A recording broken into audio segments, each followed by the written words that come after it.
Hi అండి. నమస్తే. Welcome back to our channel Rakshitha's home foods. ఈ సంక్రాంతి పండగకి తక్కువ క్వాంటిటీలో ఇంట్లో ఉండి స్నాక్స్ ప్రిపేర్ చేసుకోవాలనుకునే వాళ్ళకి, పిండి వంటల్ని బాగా ఇష్టపడే వాళ్ళకి నేను ఈరోజు మురుకులు అదే జంతికలు అంటాం కదా! సో, వాటిని ఏ విధంగా క్రిస్పీగా, క్రంచీగా మరింత టేస్టీగా ఏ విధంగా ప్రిపేర్ చేసుకోవాలో ఈ వీడియోలో చూపించబోతున్నాను. సో, ఇంకెందుకు ఆలస్యం, కొన్ని చిన్న చిన్న టిప్స్‌తో చాలా టేస్టీగా ఉండే జంతికల్ని ఏ విధంగా ప్రిపేర్ చేయాలో ఇప్పుడు చూసేద్దాం. ఒక బౌల్‌ని తీసుకొని అందులోకి 1 గ్లాస్ వరకు నేను స్టోర్ రైస్‌ని తీసుకుంటున్నాను, బియ్యంని. సో, అన్నీ కూడా ఇదే కప్పుతోని, ఇదే గ్లాస్‌తోనే నేను మెజర్ చేసుకుంటున్నాను. అలాగే ఇందులోకి పావు కప్పు వరకి మినపగుండ్లని యాడ్ చేసుకోవాలి. అలాగే ఇందులోనే 1 టేబుల్ స్పూన్ వరకు ధనియాలని, అర టేబుల్ స్పూన్ వరకు జీలకర్రని కూడా వేసుకొని, వీటిని మనం తక్కువ క్వాంటిటీలో చేసుకుంటున్నాం కాబట్టి నేనిక్కడ మిక్సీ పట్టుకుంటున్నాను. ఫైన్‌గా వచ్చేంత వరకు, మనకు మిల్లులో అయితే ఏ విధంగా ఫైన్‌గా పడతారో పిండిని, సో అదే విధంగా ఫైన్‌గా మిక్సీ పట్టుకోవాలి. తర్వాత ఒక స్ట్రైనర్ సహాయంతో దీన్ని జల్లించుకోవాలి. మనం మిక్సీలో వేసుకుంటున్నాం కాబట్టి అంత ఫైన్‌గా పిండి అనేది రాదు. 1కి 2 సార్లు ఈ విధంగా జల్లించుకోవాలి కంపల్సరీ. జంతికలనేవి సాఫ్ట్‌గా, గుల్లగా పొంగుతూ వస్తాయి. క్రంచీగా కూడా వస్తాయి. ఈ విధంగా జల్లించగా మిగిలిన ఈ రవ్వని పక్కకు తీసేసుకోండి.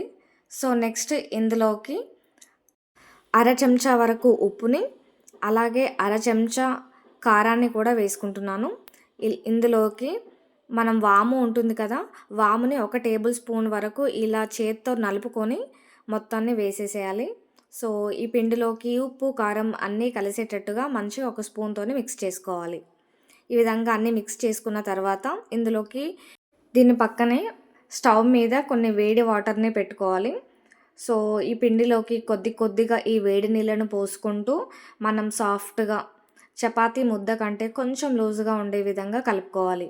ఒక్కసారి ఎక్కువ వాటర్ వేయకూడదు, పిండి లూజ్ అవుతుంది.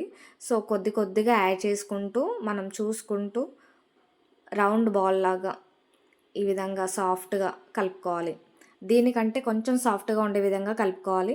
నేను జంతికల గొట్టంలో వేసేటప్పుడు ఇంకొంచెం వాటర్‌ని యాడ్ చేసుకొని పిండిని కొంచెం సాఫ్ట్‌గా కలుపుకున్నాను. ఇప్పుడు జంతికల గొట్టంలోకి కొంచెం పిండి అనేది అంటుకోకుండా ఉండడం కోసం కొంచెం ఆయిల్‌ని అప్లై చేశాను. అప్లై చేసిన తర్వాత ఇలా పిండిని ఒకసారి మర్దన చేసుకున్నాను కొంచెం సాఫ్ట్‌గా ఉండే విధంగా. తర్వాత ఈ పిండిని ఇలా రౌండ్‌గా, పొడుగ్గా చేసేసుకొని ఆ జంతికల గొట్టంలోకి వేసేయడమే. సో, ఇలా వేసుకొని దీనిపైన మూత పెట్టేసి ఇక్కడ నేను ఇలా గన్ లాగా ఉండే జంతికల గొట్టాన్ని తీసుకుంటున్నాను. సో, మనకి ఇదైతే చాలా పర్ఫెక్ట్ అండి. పాతకాలంలో ఇలా చేత్తో ఒత్తేదైతే చాలా కష్టంగా ఉంటుందో, సో ఇప్పుడు అన్నీ ఈజీగా, సింపుల్‌గా, క్విక్‌గా చేసుకునేటివే వస్తున్నాయి కాబట్టి ఇదైతే చాలా బెటర్ అని చెప్తా నేను. సో, నేనెప్పుడు చేసినా దీంతోనే చేస్తాం మేము. నెక్స్ట్ ప్రాసెస్‌ని చూసే ముందు ఎవరైతే మన ఛానల్‌ని ఫస్ట్ టైం చూస్తున్నారో ప్లీజ్ లైక్ చేసి సబ్స్క్రైబ్ చేసుకోవడం మాత్రం మర్చిపోకండి. నెక్స్ట్ ఒక ప్లేట్ ఇలా తీసేసుకొని దానిపైన కొంచెం ఆయిల్‌ని అప్లై చేయండి. పిండి ప్లేట్‌కి అంటుకోకుండా ఉండడం కోసం ఈ విధంగా ఆయిల్‌ని అప్లై చేయాలి. లేదంటే మీరు ఒక కాటన్ క్లాత్ పైన అయినా ఇలా 1 బై 1 వేసుకుంటూ మనం అలా అయినా కాల్చుకోవచ్చు. లేదు అనంటే ఇలా ప్లేట్ పైన ఒక్కొక్కటిగా వేసుకుంటూ మనం జంతికల్ని కాల్చుకోవాలి. ఈ విధంగా ఈ ప్లేట్ పైన మనం రౌండ్ షేప్‌లో వచ్చేంత వరకు మనం ఇలా జంతికల గొట్టాన్ని తిప్పుతూ ఇవన్నీ కూడా ఒకే దగ్గర స్టిక్ అయ్యే విధంగా మనం అడ్జస్ట్ చేసుకోవాలి. బయటికి ఏదైనా పిండి లాంటిది వస్తే లోపలికి అనేసేసి ఈ విధంగా మురుకుల షేప్ ఉండే విధంగా మనం ఒత్తుకోవాలి. తర్వాత ఆయిల్‌ని మీడియం హీట్‌లో ఉండే విధంగానే చూసుకోవాలి ఎప్పుడైనా. సో, హై ఫ్లేమ్‌లో పెట్టకూడదు, అలా అని లో ఫ్లేమ్‌లో కూడా పెట్టకూడదు. మీడియం ఫ్లేమ్‌లోనే మీడియం మంట మీదనే మనం ఈ జంతికలనైనా, ఈ పిండి వంటలనైనా కూడా ఈ విధంగానే కాల్చుకోవాలి. సో, ఇలా బబుల్స్ అన్నీ ఆగిన తర్వాత మనం ఈ జంతికల్ని తీసి టిష్యూ ఉన్న ప్లేట్‌లోకి వేసేసుకోవాలి. ఈ విధంగానే ఇదే ప్రాసెస్‌లో మొత్తం అన్నీ కూడా బ్యాచెస్ వైస్‌గా వేసుకుంటూ ఎన్ని కావాలంటే అన్ని జంతికల్ని ఈ విధంగా ప్రిపేర్ చేసుకోవచ్చు ఒక్కరే. ఈ కాలంలో జంతికల్ని ఒక్కొక్కరు ఒక్కొక్క విధంగా, ఒక్కొక్క స్టైల్‌లో చేస్తున్నారు.